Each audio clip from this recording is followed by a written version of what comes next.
কোনো প্রতিবন্ধিতা যেন শিশু কিশোরদের যোগ্য নাগরিক হিসেবে গড়ে উঠতে প্রতিবন্ধকতা তৈরি না করে সে লক্ষ্যে সরকার কাজ করছে বলে জানিয়েছেন প্রধানমন্ত্রীর সহধর্মিণী ও জিয়াউর রহমান ফাউন্ডেশনের ভাইস প্রেসিডেন্ট ডাক্তার জুবাইদা রহমান।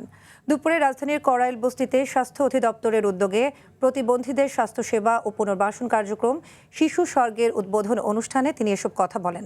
গণপরিবহনে প্রতিবন্ধীদের জন্য বিনামূল্যে ভ্রমণের সুযোগ করে দেওয়া হবে বলেও জানান জুবাইদা রহমান।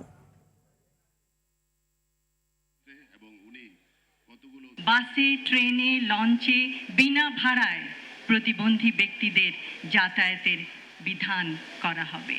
নিশ্চিত করতে হবে সবখানে তাদের সহজ প্রবেশাধিকার এবং মর্যাদা। কোনো প্রতিবন্ধিতা যেন শিশু কিশোরদের যোগ্য নাগরিক হিসেবে গড়ে ওঠার ক্ষেত্রে প্রতিবন্ধকতা না হয়।